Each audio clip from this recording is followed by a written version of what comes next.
Kalian sudah tahu belum tentang respirasi atau pernafasan manusia?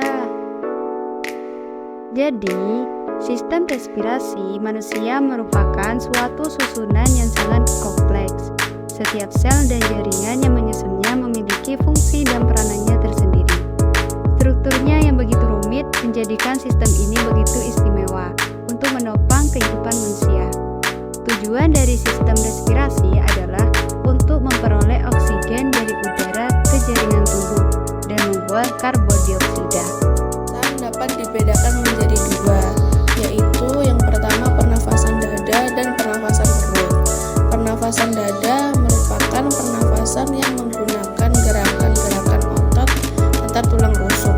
Adanya kontraksi otot-otot yang terdapat di antara tulang-tulang rusuk menyebabkan tulang dada dan tulang rusuk terangkat sehingga rongga dada membesar. Ketika rongga dada membesar, paru-paru turut mengembang sehingga volume menjadi besar, sedangkan tekanannya lebih kecil daripada tekanan udara luar. Dalam keadaan demikian, udara luar dapat masuk melalui trakea ke paru-paru atau pulmonum. Yang kedua, pernafasan perut. Pernafasan perut merupakan pernafasan yang menggunakan otot-otot diafragma. Otot-otot sekitar rongga dada berkontraksi sehingga diafragma yang semula cembung menjadi agak rata.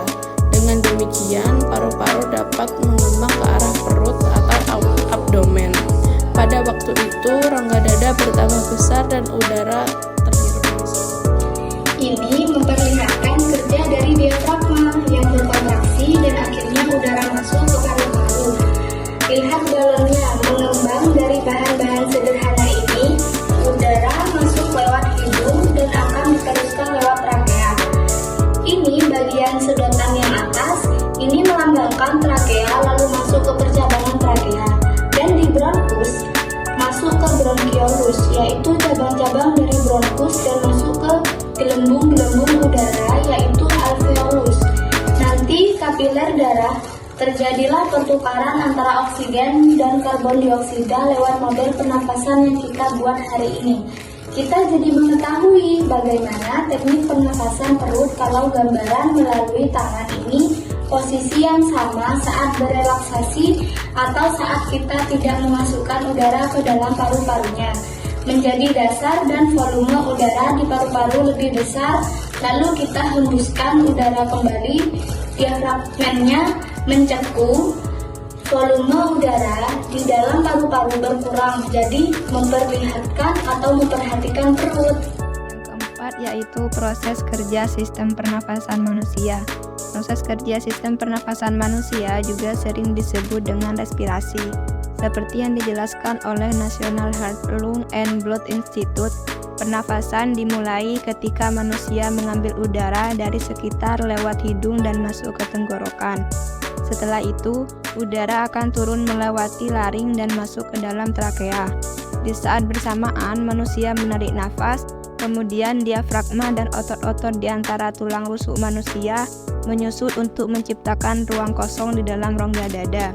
Ini bertujuan agar paru-paru bisa menarik udara yang manusia hirup.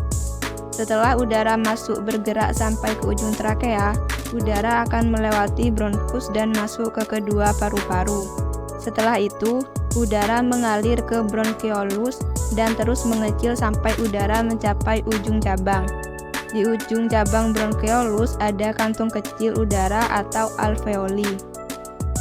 Ketika udara mencapai alveoli, oksigen masuk melalui membran ke dalam pembuluh darah kecil yang disebut kapiler. Sebaliknya, karbon dioksida dari darah di kapiler keluar dan masuk ke dalam alveoli.